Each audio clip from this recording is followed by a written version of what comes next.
Torah Or, Parshat Vayeshev, l'histoire de Yosef et de ses frères, à la page 56, un drouche qui va parler des rêves. Puisque toute la discussion entre Yosef et ses frères, c'était à propos de rêves. Ouais. Donc il dit, il amène un titre, qui est le fameux Mizmor, Shir HaMa'alot, le cantique des degrés, Beshuv Hashem, Shir HaMa'alot, Beshuv Hashem, et Shivat Zion, quand Dieu va faire revenir Sion à sa terre, Aïnou Kecholmim, nous aurons le sentiment d'avoir été comme des rêveurs. Aïnou Kecholmim. Donc évidemment, c'est relié avec les rêves de Yosef, qui avait commencé avec le rêve de Jacques et de Jacob. Et alors il dit, d'entrée de jeu, il te dit, Iné, Achalom, c'est quoi le rêve? Achalom ou mechaber shne efechim, benose echad.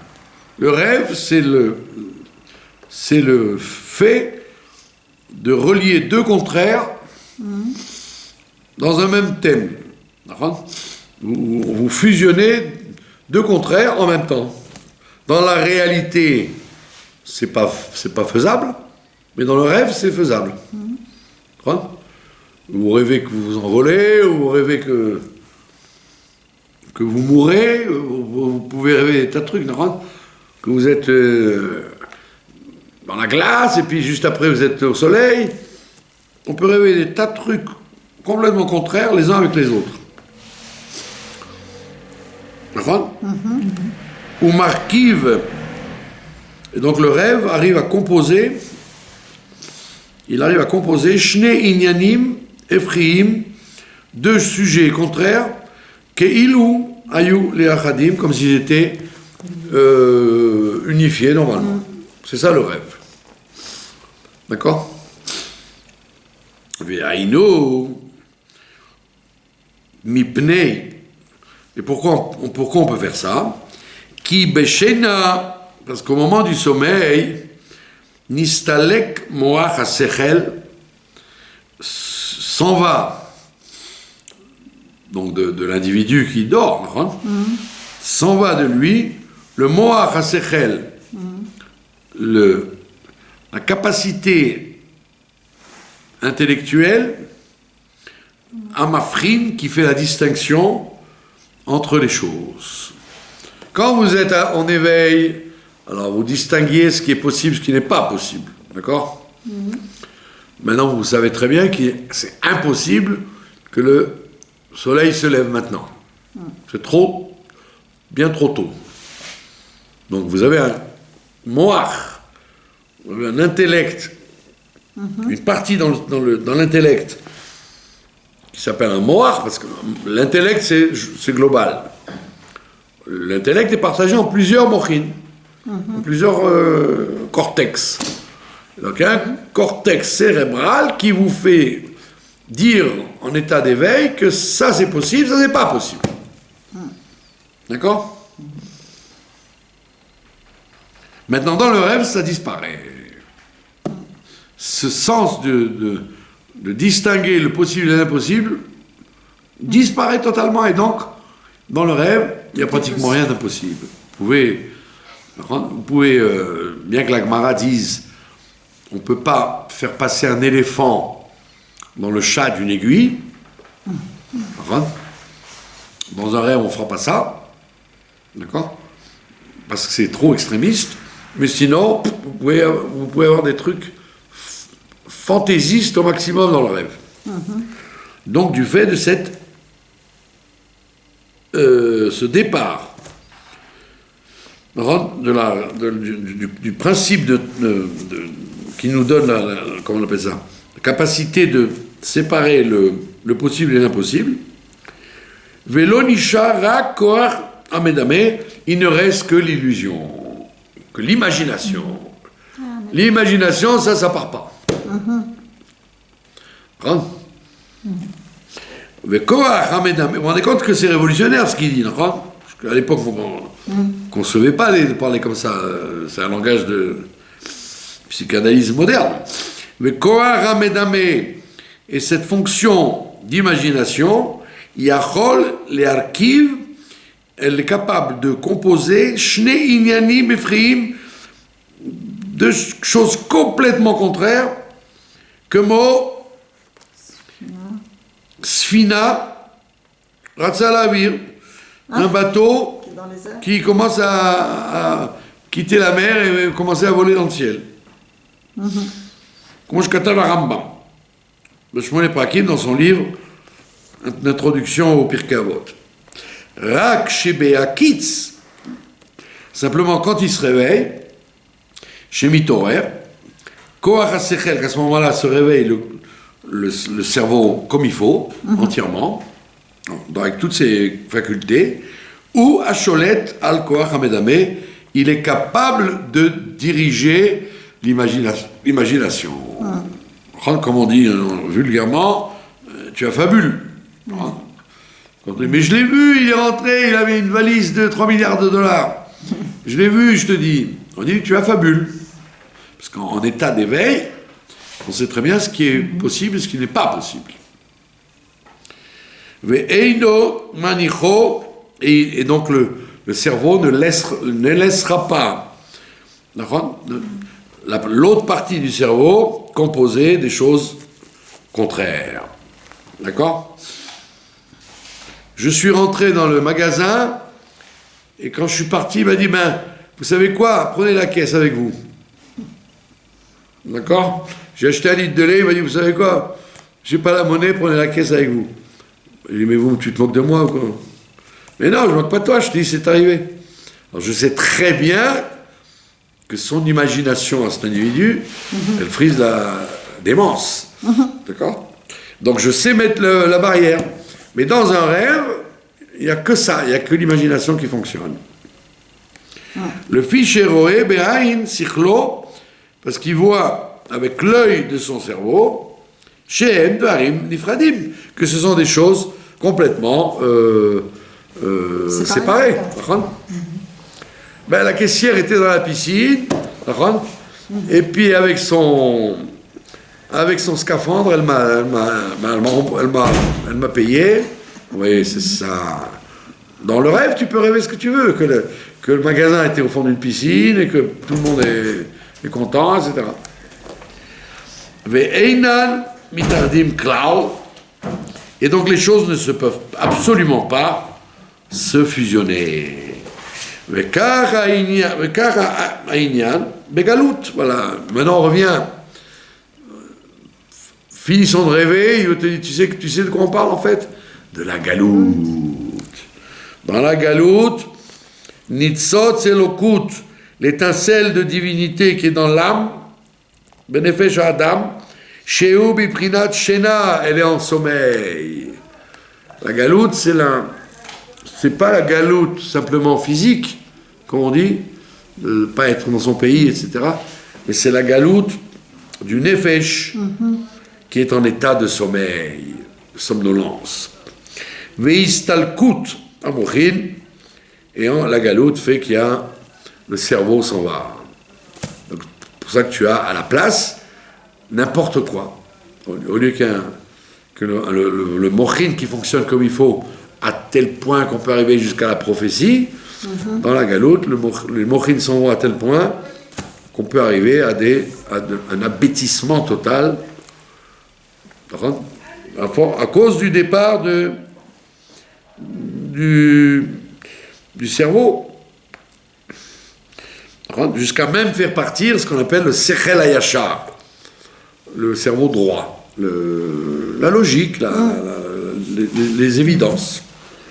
Yachol ou les archives, Shne Dvarim, Ephraim, et donc l'homme, dans la galoute, il peut composer de choses contraires, c'est-à-dire Liot kolayom taoud bepmasaoumatan, Il peut être en même temps que toute la journée, il va être occupé aux affaires.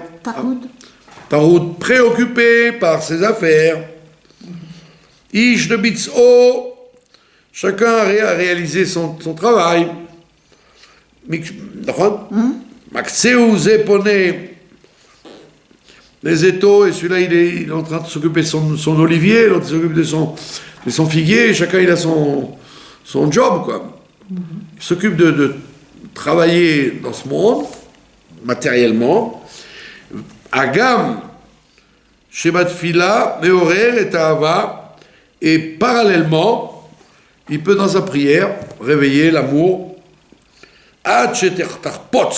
jusqu'à ce que son âme ait envie, les pachettes, milevoshéa, de se déshabiller de toutes ces pensées de travail. Il peut arriver dans la prière à se déconnecter totalement de ses préoccupations matérielles qu'il avait avant. Le Dov Kavo pour s'attacher à Dieu. Donc il est en état de rêve permanent. Il est englouti dans les affaires, puis hop, il pense plus du tout à ses affaires, il pense à Dieu et à s'éloigner du monde matériel pour s'attacher à Dieu. Mechamat itbonenuto, du fait qu'il avait réfléchi dans ce qu'on appelle la Yichuda Ila, c'est-à-dire le Kriyat Shema, l'unification d'en haut, ou l'unification d'en bas, quand il arrive à unifier en voyant les miracles, les providences, les choses qu'il y a quelqu'un qui va se marier, là, il s'inquiétait parce qu'il ne trouvait pas de maison. Et puis il m'a dit, j'ai trouvé une maison. Mais j'ai dit, très bien. Il m'a dit, quoi, ça vous fait rien, vous ne vous rendez pas compte, si proche du mariage, j'ai trouvé une maison. J'ai dit, mais c'est tout le temps comme ça. C'est tout le temps comme ça. Chacun qui se marie, c'est toujours à la dernière minute qu'il trouve l'appartement. Ah bon? C'est pas une exception chez toi. Donc quand vous voyez tout ça tout le temps, c'est ce qu'on appelle Ichuda Tata. Vous arrivez à unifier Dieu dans tous les événements de la vie, sans en faire une grande affaire. Ichuda Ila, c'est quand tu vois comment tout se fusionne dans les mondes, etc. C'est déjà un autre degré.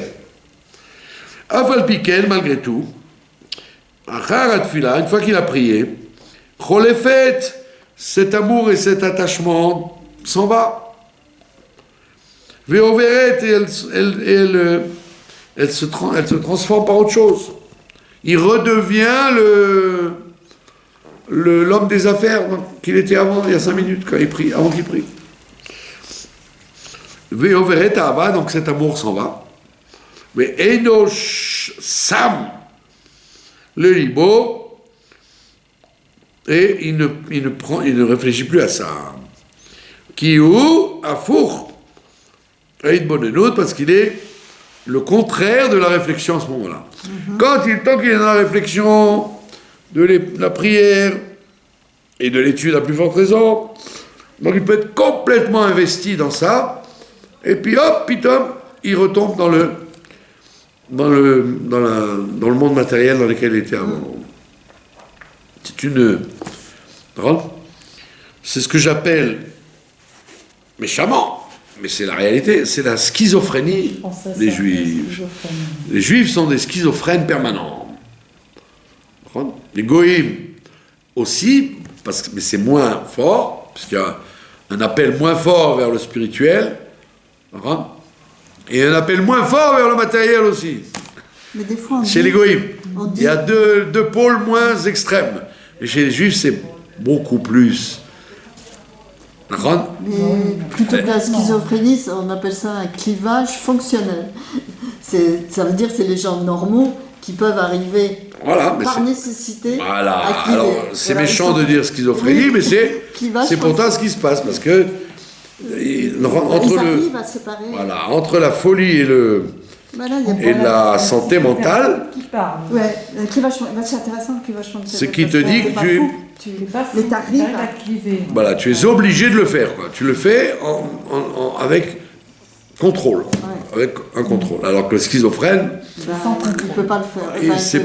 il le fait sans le vouloir. Hein. Il peut le contrôler s'il veut, mais il n'a pas envie, donc ça devient... il peut faire des choses graves, il peut tuer. Oui, ça devient... Acte, hein. Comme on dit chez nous, Dr Jekyll et Mr Hyde. Ouais. Donc on te dit, voilà, donc un juif, dans la galoute, il est entièrement en train de vivre deux contraires en l'espace de quelques minutes. D'accord ? C'est vrai que c'est révolutionnaire. Pourquoi les... Pardon ? C'est révolutionnaire comment il parle. Oui. Pourquoi les chrétiens, par exemple, toutes les religions dans le monde, elles ont octroyé à des prêtres ou à des moines, etc., un rôle particulier, parce qu'ils disent c'est impossible de fusionner les deux mondes. Tu es obligé ou de rester dans le monde de la méditation, de la séparation de ce monde-là, ou d'être englouti dedans. Tu ne peux pas vivre les deux.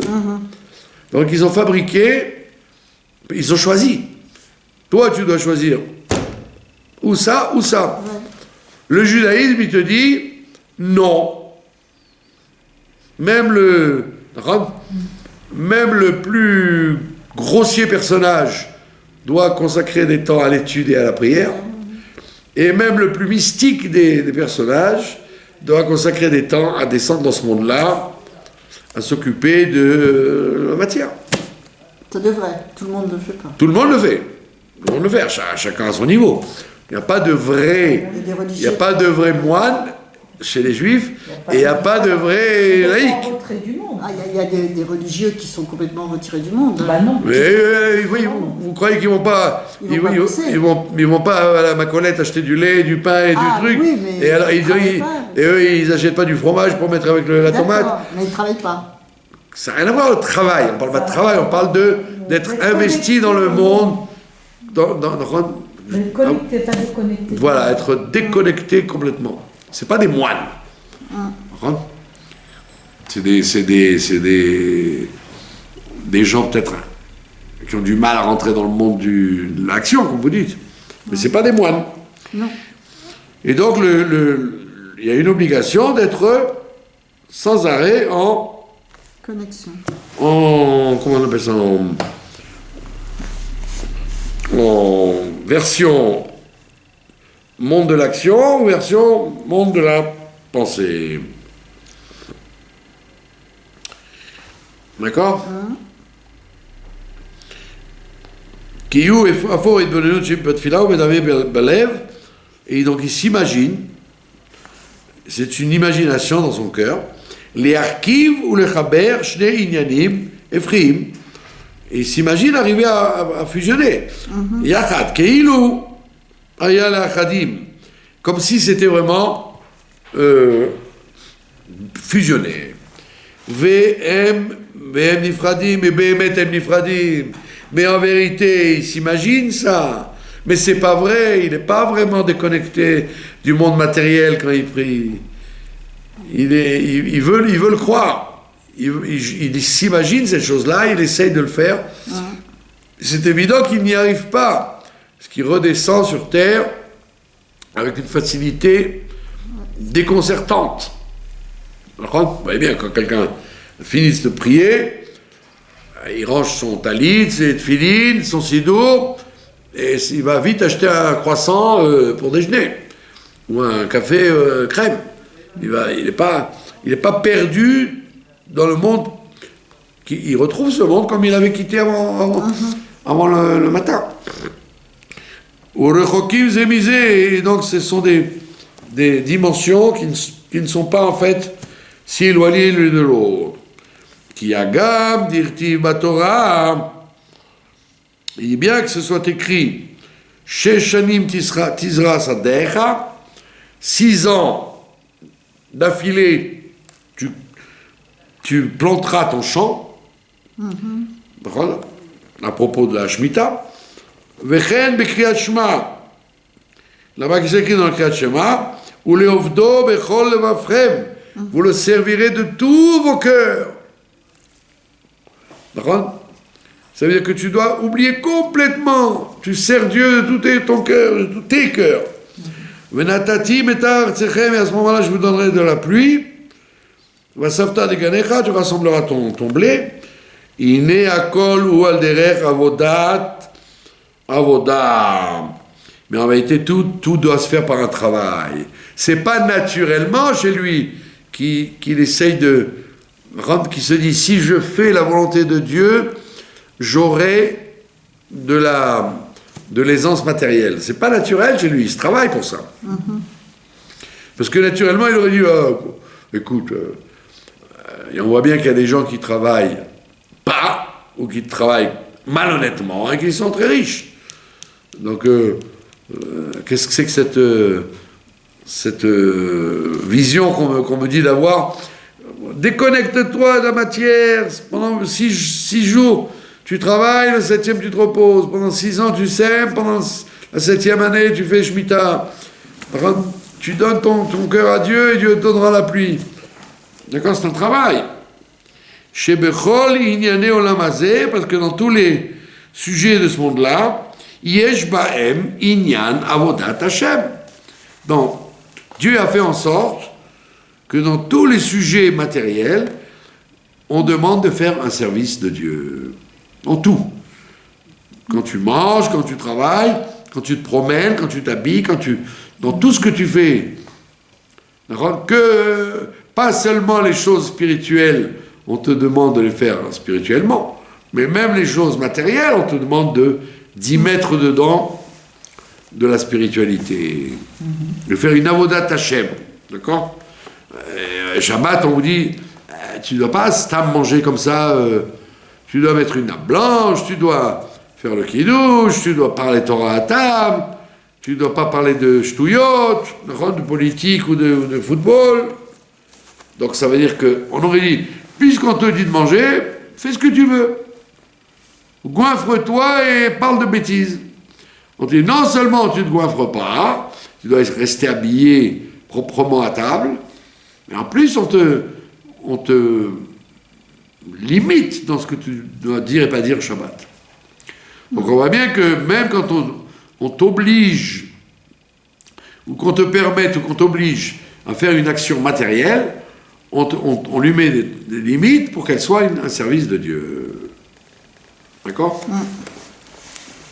Dans une idée que les chrétiens ont reprise, dans le Beth Amikdash, il y avait une cuisine. D'accord ? Il y avait ce qui était à l'air, on faisait les sacrifices. Après, il y avait une cuisine où on mangeait, où les Kohanim mangeaient les korbanot. D'accord ? Il y avait des grandes tables, d'accord, avec, je ne sais pas s'il y avait du sel, du poivre et de la mayonnaise. En tous les cas, il y avait des grandes tables, et chaque Kohen qui avait un korban à manger, alors il avait son étiquette avec ce qu'il devait manger, etc. Et pour ne pas qu'il se goinfre, pour pas qu'il perde le fil, il y avait un Kohen en haut d'une chaire qui leur disait par cœur, ou sur du parchemin, des passages de la Bible, de la Torah écrite, pour qu'en même temps qu'il mange, il pense à des choses élevées. Et les chrétiens ont repris la même chose dans les monastères et les couvents, que pendant que les bonnes sœurs elles mangent, il y a une des préposées qui est en haut sur la chaire et qui leur lit la Bible. Ben oui. Mais je connais mieux que vous Mais c'est intéressant parce que tous les comment on dit ça, tout le monde a compris ça, que quand tu fais quelque chose de matériel, il faut aussi ne pas perdre la tête. D'accord ? D'où les musulmans, ils font la même chose. Il y a l'imam ou le muezzin qui parle des trucs de Coran systématiques. D'accord ? Il te dit, ça c'est une avodat Hashem. Shesh shanim, tizra, sadecha, donc 6 ans, tu dois cultiver ton champ. Ou Beshana Shvi'it, la 7e année, tu t'arrêtes. Ça veut dire quoi, là, encore une fois ? On t'a dit 6 ans, tu bosses, mais c'est la 7e, Shabbat. Ve'o inyan abirurim. Et c'est le travail que l'on doit faire de trier le bien et le mal dans le monde, chez Bibrinat, chez Shanim, qui s'appelle 6 ans. Ve'ala, chez Bibrinat Hashana, et donc l'élévation qu'il y a dans la Shana Shvi, dans la 7e année, comme c'est écrit ailleurs. Ve'achar kavanat alev, en advarim, et donc on va d'après l'intention du cœur. Les choses doivent aller d'après l'intention du cœur. Ça veut dire que tu sais très bien que tu n'es pas sur terre pour faire métro, boulot, dodo, mais tu dois savoir que après chaque action matérielle, il doit y avoir une réflexion spirituelle et un arrêt. Ce que ne comprennent pas nos frères de Tel Aviv, puisqu'ils veulent absolument forcer les transports, transgresser le Shabbat, sous prétexte qu'ils disent que ça fait 70 ans qu'on les a obligés. Alors, quelle hypocrisie fondamentale, puisque dans le monde entier, ils ne savent pas quoi faire pour qu'il n'y ait pas de gaz carbonique le Shabbat, un jour par semaine ou un jour par mois. Et eux, ils ont la possibilité qu'un jour par semaine, il n'y a pas de tuyau d'échappement, mais non, il faut d'Afka, parce que la Torah, elle dit que non, il faut le faire. Alors que dans le monde entier, ils ne savent pas comment faire, supplier, punir, pour qu'il n'y ait pas de voiture dans les grandes villes pendant au moins une fois de temps en temps. Vous qui avez la chance d'habiter Jérusalem, quand vous vous promenez dans Jérusalem Shabbat, vous pouvez respirer à plein poumon l'air pur. Vous êtes un peu optimiste, là, parce que moi j'habite sur Betzalel et je peux pas... Et vous pouvez vous promener ailleurs, à 25 mètres, et vous n'avez pas de... C'est ça, tu peux aller... Aval. Oui, non, mais je veux dire, moi j'espérais qu'à Shabbat ça se calme, ça. Aval. Leva Amon, mais le peuple, le cœur des gens du peuple, Anotim Achar Bitzam, qui est toujours porté vers la réalisation de leur travail, les Atrif, les Chem Chokam, et qui sont obligés de courir après leur pain quotidien. Et donc ils sont malheureusement obligés de se déconnecter de la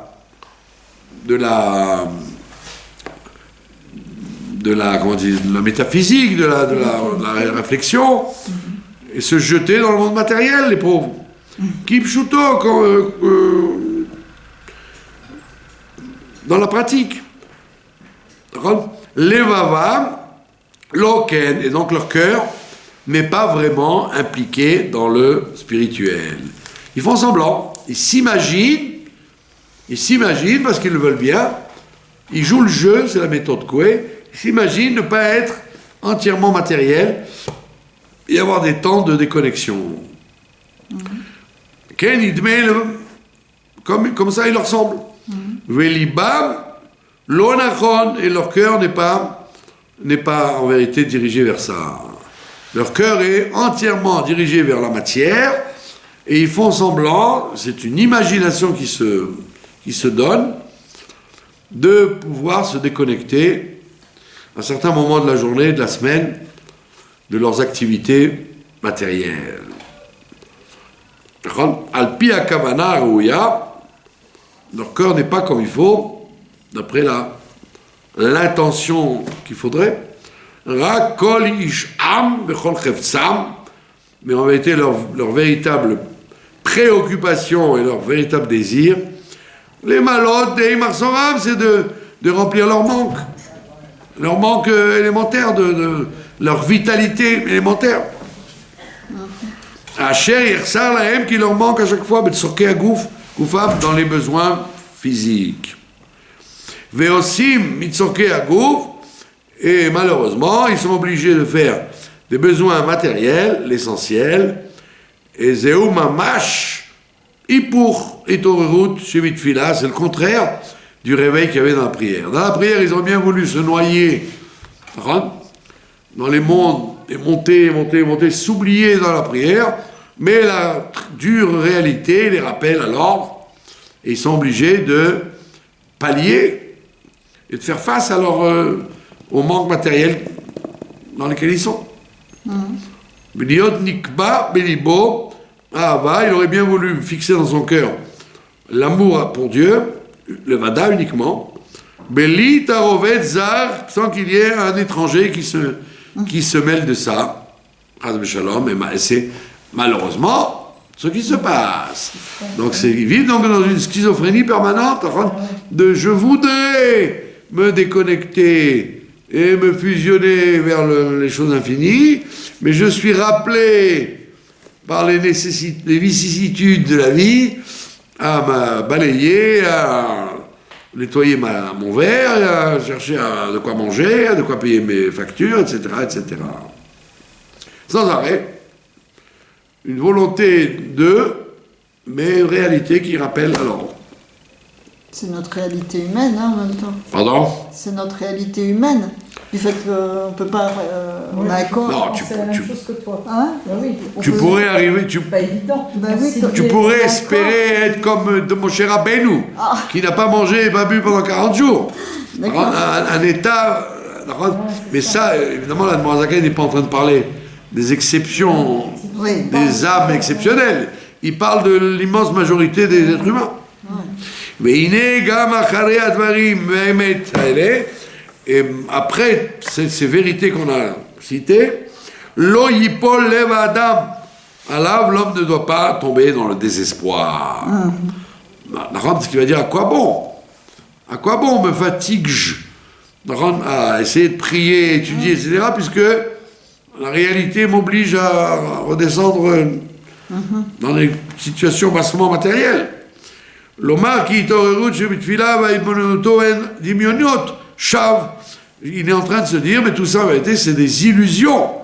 Je vis dans l'illusion quand je prie. Je ne vis pas dans une réalité. La vraie réalité c'est celle quand je suis après la prière, pas quand je suis dans la prière. Dans la prière j'ai l'impression d'être fusionné avec Dieu. Il donne la parnassa, il donne la geoula, il donne la santé. Je monte là-haut, je m'imagine ça, mais force m'est de dire que je ne suis pas du tout vraiment convaincu de ça, puisqu'après on me fait redescendre. Chez Aréou que moi Chalom, et donc c'est comme un rêve. On revient sur notre idée du rêve. Je comme moi Chalom, chez où Koach Hamedame, qui est en vérité une force d'imagination. שמחבר שני הפכים. כי הנה מאחר שרואה בנפשו אחר התפילה שחולפת ועוברת אהבה לשם, הוא מתהפך, נכון? לאהוב את גופו, comme il se rend compte à chaque fois qu'une fois qu'il a fini de prier, cet amour qu'il avait disparaît, et à nouveau il se rend compte qu'il aime plus son corps que son âme. Il va se dire, tiens, mon âme, elle avait besoin de s'épancher, etc. Mais il fait froid, il faut que je me couvre. J'ai faim, il faut que je mange. Donc il se rend compte qu'il aime plus son corps qu'il n'aime son âme. Et donc ça peut l'amener à un désespoir. Dafka. Are mouvan, shegam batfila lo bitel avat gufo. C'est-à-dire que même dans la prière, il n'a même pas réussi à annuler un tant soit peu les pulsions de son corps. Mikol va kol entièrement. Ve'itorut shebitfila et ahava l'Hashem levada eina amitit. Et donc cet amour qu'il avait, c'était pas authentique. Il s'en rend compte que c'était du cinéma quelque part. Rak dimion comme une imagination. Achalom shemechaber shnei farim domelo sheohev et Hashem. Et donc il a cru pendant un certain temps qu'il aimait vraiment Dieu de toutes ses forces, mais quand il se rend compte que c'est pas vrai, ça peut le désespérer. Afal pichen ohev et gufo, vagam kilo tzadku yardav, lefi sheze nilkach mikoar hamedame, asher yachol lidamot imyonot shav. Et il dit bien que tout ça c'était dans l'imaginaire. C'est pas grave, c'est ça qu'on lui dit. Ça n'est pas grave, tu puisses rêver, comme les gens qui étudient devant Malchut aussi, c'est la même chose. Ils sont dans un trip, dans un rêve. On leur montre comment le monde va être dans la perfection, comment Hachem viendra, etc. Donc tu peux dire, tiens, il a fait une cure de désintoxication de ce monde matériel, mais en vérité, une fois qu'il a fermé le livre, il redevient. Mais oui. Ah, Behemet, Ine Brinat Chalom, c'est ce niveau de rêve dont on parle, Shorcho le Ma'ala, Visudato Be'are Kodesh, c'est un niveau très haut en vérité. La capacité qu'on lui donne de rêver, d'évacuer ce monde matériel pendant un certain temps et de s'enfuir dans le monde de la mystique, c'est un grand principe qui vient de très haut en fait. C'est pas un bluff. Mais Yovan Be'agdi, mais on va comprendre en faisant un préambule ce qu'a écrit Bayom Mahou, Yahashem Echad Ushmo Echad. Il a écrit là-bas, un jour viendra où Dieu sera un et son nom sera un. D'accord ? Et la Gemara, elle attaque. Elle dit quoi ? Atou, Aïdena, Lavshmo Echad. Tu vas me dire quoi aujourd'hui ? Le nom de Dieu n'est pas un ? Que tu me dis qu'un jour viendra où son nom et lui ne seront qu'un. Et quoi maintenant, son nom n'est pas un. C'est de l'idolâtrie dans ce monde-là. Dieu est un et son nom est un, même maintenant.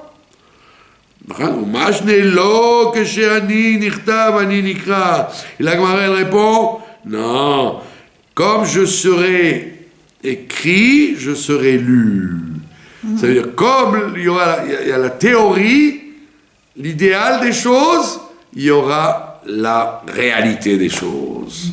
La réalité concrète, existentielle, comme on dit, sera exactement comme elle est dans les livres et dans la théorie.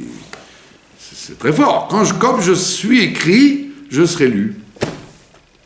Ça veut dire que c'est vrai que Dieu est un et son nom est un, mais on ne le voit pas, c'est pas encore réel.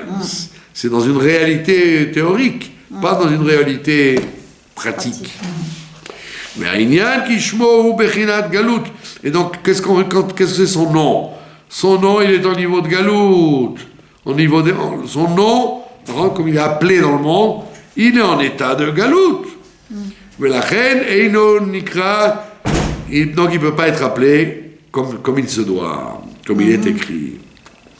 Rak Bilevouch Venirtak, il est camouflé par la nature et par la politique et par la science et par tout ça camoufle sa vraie identité. Veine Bagalut ou Biprinat Shena, et donc dans la galoute, Dieu est à l'état de rêve, de sommeil. Le nom de Dieu est à l'état de rêve, de sommeil, mais istalkut amochin tlat klilan. Veaz nishmato moshechet lo chayim milmala. Et donc en vérité, lui aussi, le bonhomme, qu'est-ce qui lui donne la volonté et l'appel de couper de sa vie matérielle à certains moments de la journée et de la semaine, de couper pour faire Shabbat, ça vient justement de cette réalité théorique qui est en lui et qui ne le quitte pas. C'est pas qu'il s'imagine. Ce qu'il s'imagine, c'est en vérité vrai en haut. C'est vrai en haut, seulement ici, c'est pas visible. Ici, en bas, ça lui donne le sentiment que c'est des fantasmes. Veshab ou bibrinat agulim. Et là, dans le monde de son âme à l'origine, il est dans un niveau de cercle. Dans le cercle, c'est quoi le cercle ? C'est une existence géométrique dans lequel il n'y a pas de bas et de haut. Vous ne pouvez pas dire le haut du cercle, le bas du cercle, puisque tous les points sont à égale distance du centre. C'est ça la différence entre la ligne et le cercle. La ligne, il y a un début, il y a une fin, il y a une direction, un vecteur, alors que le cercle, non. Rak kol be'ashva'a achat. Tout est, à l'origine des choses, tout est équivalent. Ça veut dire que tu sois spirituel quand tu veux et matériel comme tu peux, c'est pas dérangeant. Qui fait quoi? Est-ce que c'est le matériel qui oblige le spirituel? Il dit en vérité à l'origine, il n'y a pas de différence.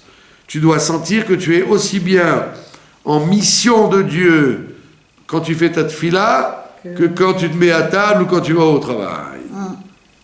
C'est le même... la même intention dans deux situations différentes.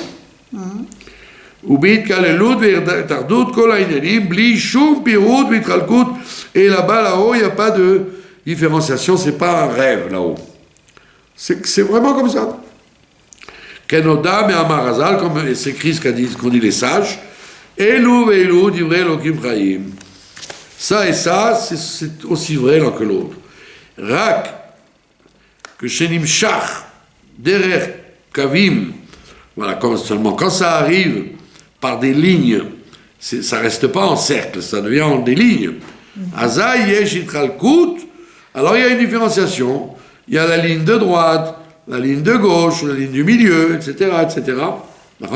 C'est-à-dire que en haut, il n'y a pas plus de vérité à dire comme ça ou à dire comme ça. Mais quand on arrive en bas, il y a une ligne. Quand il y a une ligne, il y a des préférences, il y a des priorités, il y a des choses mieux que d'autres. Il y a du plus et il y a du moins. C'est comme ça que c'est dans le monde dans lequel on est. Si on vous dit, si vous n'avez rien d'autre à faire, qu'est-ce que vous feriez? Vous allez être bien obligé de choisir entre lire un bouquin de Agatha Christie ou prendre un Tehillim sur une île déserte. Alors si vous êtes matérialiste, vous prendrez tous les bouquins du livre de poche pour pouvoir pas vous ennuyer. Si vous êtes spirituel, vous dites, oh, sur une île déserte, je prends qu'un livre, le Tehillim. Voilà, les psaumes, c'est bon. Donc, dans ce monde-là, tu es obligé de choisir des priorités. Mais dans l'origine des choses, tout a son temps, tout a son heure, et il n'y a pas plus comme ça ou comme ça. Tu es bien obligé de manger, alors mange. Tu es bien obligé de prier, alors prie. D'accord? C'est dans ce monde-là que ça devient problématique.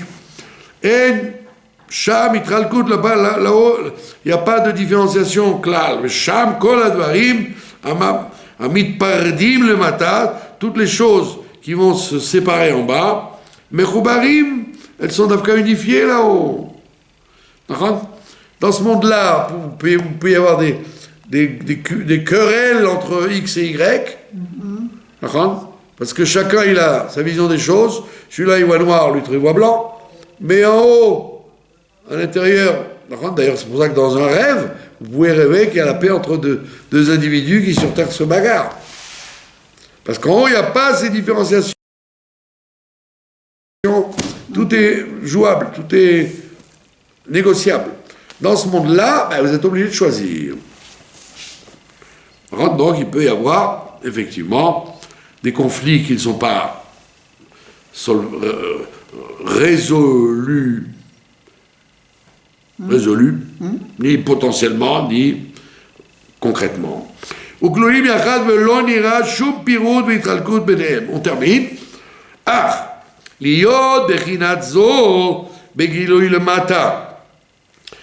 Faire en sorte que ce niveau-là descende, il faut qu'il y ait un état de rêve. et un retrait des mochin, bagalout. Par là, pour le principe de la galoute. Comme Yosef dans son rêve, qu'est-ce qu'il voit dans son rêve? Il voit une réalité qui n'est pas là encore, d'accord? Il voit que je vais régner sur vous, vous allez vous poster devant moi, ça va avoir lieu pourtant. Donc, c'était comme ça, et il l'a vu, mais il a eu l'erreur de leur dire. Parce que les gens ne veulent pas, que certaines réalités se voient. Ils veulent pas, ils veulent rester dans l'espoir que ça ne se passe pas. En vérité, eux, ils fantasmaient, alors que lui, il rêvait. Un rêve deviendra toujours réalité, alors qu'un fantasme ne deviendra jamais réalité. Vous avez compris? Donc c'est ce qu'il te dit. Donc quand dans la galoute, tu as l'impression de fantasmer, tu ne fantasmes pas, tu ne fais que rêver. Aïnou ke cholmim. Tu ne fais que rêver parce que cette situation-là, un jour, tu vas la vivre. Que ce que de voir Dieu, parler à Dieu, etc., dans la prière, ça sera réel. On ne dira pas, qu'est-ce qu'il fait celui-là? Il prie, il fait des bondieuseries. Hein? D'accord? Mais Alzel Ema, Albish, Shamaim, Kadrout. Il y a écrit dans la galoute, Ishaïa, où il nous dit, un jour, je mettrai les cieux tout noirs. C'est la noirceur de la galoute. C'est-à-dire, plus la galoute a passé, depuis la destruction du temple, et plus la noirceur s'est installée dans le monde. Jusqu'à ce qu'on arrive au top, qui s'appelle, le top, c'est d'appeler le jour nuit, le nuit jour, le bien mal, le mal bien. De faire du ziotage, comment on appelle ça? Que tout est inversé, quoi. Voilà. Renverser tout. D'accord? Appeler le bien mal, le mal bien, le jour nuit, la nuit jour. D'accord? Shamaim em bechinat agulim. Et alors les cieux, c'est ce qu'on appelle les choses du cercle. Au niveau du cercle, on a dit, il n'y a pas de différence entre ça et ça. D'accord? Em melubashim bebrinat kadrut vechosher. Et les cieux, au lieu que ça reste, il n'y a pas de différence entre à l'origine, il n'y a pas de différence entre l'origine du mal, l'origine du bien, tout est mélangé, tout est fusionné. Mais quand ça devient du chosher, quand les cieux deviennent chosher, ça veut dire que tu veux mettre en vérité des notions de non-importance là où il devrait y avoir une importance. D'accord? Chez où, à Elem Esther, et c'est ce qu'on appelle l'obscurité et l'anonymat de Dieu dans la galoute. Chez Az Meir ou Mitnotsetz, Milemala Meolam Aelion, chez où, Bebrinat Agulim, qu'en vérité, chez Dieu, il n'y a pas de différence entre le grand, le petit, le blanc, le noir, la nuit et le jour. Mais Bebrinat Chalom, et donc, en vérité, ça peut être un rêve chez Ukoar Amidame, qui est, comme on l'a dit tout à l'heure, qui était une faculté de rêver, d'imaginer.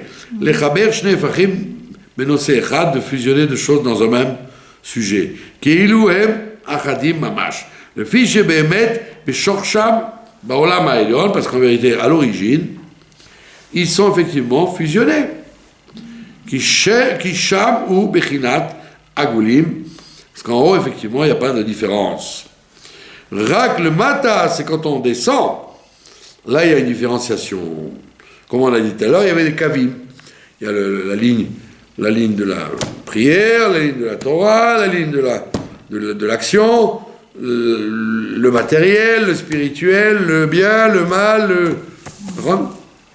le beau, le laid, tout est dans ce monde-là, tu es obligé de choisir. Tu as un choix à faire et tu as des priorités. Alors qu'en haut, tout est équivalent. Al-pi chokhma bedaat liot kav ze kar ve kav ze kar. Comme on dit dans les temps futurs, la loi sera comme Beth Shammai, pas comme Beth Hillel. On n'allumera pas la bougie de Hanouka 1, 2, 3, 4, 5, on allumera 8, 7, 6, 5, 4.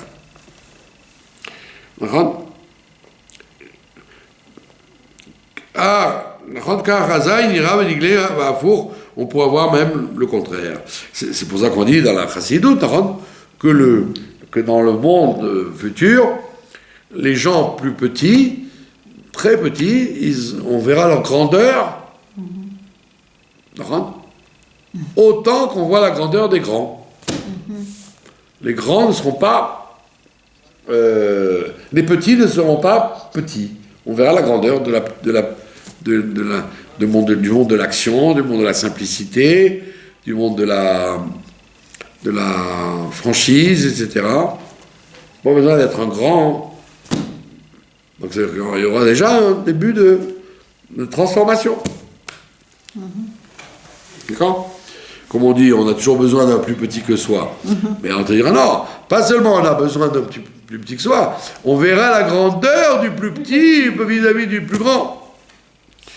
Chez Zéa, Hippour misé, que l'un est le contraire de l'autre, Ve'azai, Em nifradim, Uchokim zemizé. ולכן אי אפשר להיות גילוי בחינת התקללות בבחינת גילוי והחוכמה, שהיא ראשית התחלקות הקווים, אלא בבחינת שינה. Donc la sagesse d'où part tous les différences et les priorités, en galoute, tout ça est en état de sommeil. Vistalkut et de retrait, המוחין בגלות, אז אזי מתנוצץ ומאיר האור העליון, והוא מסתתר ומתעלם בבחינת קדרות וחושר. Et donc c'est pour ça que, puisque le bon sens, même le bon sens, s'en va, ce qu'on a dit, le séchel le plus élevé s'en va, jusqu'à ce qu'on arrive qu'à même le bon sens le plus élémentaire s'en aille aussi. Et donc c'est le rocher total qui envahit le monde, c'est aujourd'hui, quoi. C'est le monde dans lequel on vit. C'est le Hanouka placé à son paroxysme, le monde dans lequel on vit aujourd'hui. Dehainu biprinat itlapshut haelem velo biprinat giloui ki hagiloui hu biprinat chokhma vedaat. Il n'y a pas de dévoilement, il n'y a que de l'obscurité totale. Et c'est pour ça qu'on dit, quand il y aura le dévoilement, tu diras, mais nous avons rêvé, mais c'était un cauchemar, c'était quoi ce qu'on a vécu? On se rendra compte de l'absurde dans lequel on a baigné dans la galoute. Ou les Hatid Lavo, et dans le monde futur, il y a qu'est-ce qu'il y a écrit? Aucun maître ne pourra t'apprendre quelque chose. Tu n'auras plus besoin de maître. Tu seras toi-même ton maître. Le maître ne te protégera plus de ses ailes. C'est pour ça qu'à ce moment-là, le nom de Dieu sera un, comme lui-même il est un. Il n'y aura pas de différenciation entre l'idéal des choses, la théorie positive et extrêmement riche de la Torah, avec la réalité quotidienne. Tout sera dans la rue. Tout sera visible dans la rue. Chez Loïe Meloubash, il n'y aura plus besoin d'habits. Là, aujourd'hui, c'est habillé dans les livres. Et il faut réfléchir, et il faut s'asseoir, alors que l'absurde peut gesticuler, tire l'arigot, c'est vous qui passez pour un... À ce moment-là, ce sera sans le vouche, il n'y aura plus d'habits. Mais c'est pour ça qu'il y a écrit, mais Shuv Hashem, quand Dieu reviendra, et qu'il fera revenir, il reviendra à Sion, à Inou Kecholmim, nous nous rendrons compte que nous étions des rêveurs, que tout ça c'était en vérité un rêve. Shid Galé, Madriga ou Bechinat Shel Achalom, et on verra à ce moment-là, comme Yosef, quand il a réalisé ses rêves, il n'y a pas que lui qui a réalisé qu'il avait eu raison, mais même ses frères ont réalisé qu'effectivement, ce qu'il avait dit, ça se présente maintenant. Donc c'était pour eux, c'était plus un rêve, c'est devenu une réalité. Mais la reine, Yomrou, Marino Kerolmi, c'est pour ça qu'ils diront, tous les gens diront, nous étions des rêveurs. Ou basé Yovan Mahalat ou Madrigat Yaakov et Yosef, c'est pour ça qu'on comprend maintenant le niveau aussi bien de Yaakov dans la paracha d'avant, la chronik qui est arrivée, et Yosef, qui se sont exprimés par des rêves. C'était pas des prophéties qu'ils avaient, c'était des rêves. Ça veut dire ils étaient libérés de ce qui semble être, et ils se sont accrochés, et ils ont vu ce qui allait être. Ils ont vu ça comme ce que les gens, ils ont cru que c'était des rêves. Mais en réalité, c'était pas des rêves, c'était des prémonitions. Ils ont senti que ça allait avoir lieu. Et il dit, voilà, il y a un chidouche très joli, il y a un niveau de chez Yosef qui est plus haut que mon cher Rabbeinu. C'est un niveau, le niveau du rêve, il peut être plus élevé que le niveau de prophétie de mon cher Rabbeinu. La preuve, c'est que les rêves, les prophéties de Moshe, elles ne sont pas encore terminées d'être réalisées. La Torah, elle n'est pas encore ouverte et acceptée par tout le monde. Alors que les rêves de Yosef, quelques années après, ça s'est vu. Et la Kabbalah, elle dit que Nadav et Abihu, sur lesquels on a dit qu'ils étaient très élevés, et que Moshe et Aaron a vu qu'ils plus élevés qu'eux, il te dit en vérité, Nadav et Abihu, ça correspond aux 3 aspects intellectuels de Yosef. Donc Yosef, il avait ça en lui. Même le niveau, même ce niveau de Moshe Rabbeinu, ce niveau de Nadav et Abihu, il avait ce point-là de vérité en lui. Nafnut meim la nefesh, comme ils ont dit, les gens ils ont dit qu'on était impurs. On dit que c'était Avihu qui a dit ça. Bon. Aval Nadav ou Bichinat Ruach velo ayu tzrichim azaha bishvilo klal. On te dit que il était dans un niveau tellement haut qu'il n'avait pas besoin la mort ne pouvait pas l'atteindre. Il n'avait pas besoin de se faire purifier de la mort par la vache rousse. C'est un niveau très haut. C'est pour ça que le roi David, il dit, envoie-moi sur toi ton esprit volontaire, gentil. Ne me limite pas, quoi. Fais-moi rêver de façon d'un rêve que je vais voir se réaliser. En général, les gens qui rêvent, on se moque d'eux. Ça va. Comme le Admoazakel, et comme le Rabbi, avec son histoire de Mashiach qui ne vient pas, etc. Les gens ils ont dit, ouais, c'est bien, et puis on te dit, et nous, alors, qu'est-ce qui se passe? Donc on a dit, fais-moi voir ces choses-là, mais en vérité, je veux aussi voir la suite, je veux voir la réalisation de mes rêves, comme chez Yosef, oui. Sinon, c'est catastrophique. Mais c'est pour ça qu'il a écrit, Yosef, il dirigeait son peuple comme on dirige un troupeau. Qui bisma la galoute, parce qu'en temps d'exil, Anagat Israël ou Bibrinat Yosef, la direction des sages pendant la galoute, c'est comme Yosef. C'est-à-dire, il parle de choses qu'on ne voit pas, qui sont des rêves, qui sont des fantasmes apparemment, tout le monde se moque d'eux. Comme quand il a dit, Morazaken, quand je vais être libéré, tout le monde va être libéré, on va voir la grandeur de la Torah Chassidut. Il faut du temps pour voir ça, mais ça a lieu. Donc c'est pour ça qu'on dit, quand la Géoula sera là, il n'y aura plus des rêves, tout sera vécu dans l'immédiat, dans le réel. Amen. Mais en galoute, non. En galoute, tu as besoin de tous ces sadikim qu'on a vus, qui ont parlé de choses et qui te semblent être des fantasmes, qui sont en vérité des rêves, parce que le monde fonctionne avec des rêves. שהוא בבחינת חלום מעולם העיגולים, ולכן נקרא בן פורת, il s'appelle Ben Porat, Yosef. Porat, pourquoi Porat? Là, il te fait un jeu de mots, le Admoazaken. Ben Porat, otiot poter. Ça veut dire quelqu'un qui résout, qui trouve le pitaron aux choses. Vetofer, et en même temps, le couturier. C'est les mêmes lettres. Porat, poter, tofer. C'est rarement que la Chassidoute joue ce jeu-là, et elle le fait ici. Porat, ça veut dire il est beau, mais en réalité c'est les lettres de poter, il résout les rêves. Ça veut dire ne crois pas que il raconte n'importe quoi. Le rêve qu'il est en train de te raconter ou que tu lui racontes, il va te le coller avec la réalité. Et la preuve c'est que les deux ministres, quand ils racontent les rêves, ils disent oui c'est comme ça, c'est exactement comme ça. Et poter, mais tofer, ça veut dire coudre. Il va coudre les deux réalités. On a dit mais non, mais c'est une déconnexion. L'idéal, la pratique, c'est deux choses qui n'ont rien à voir.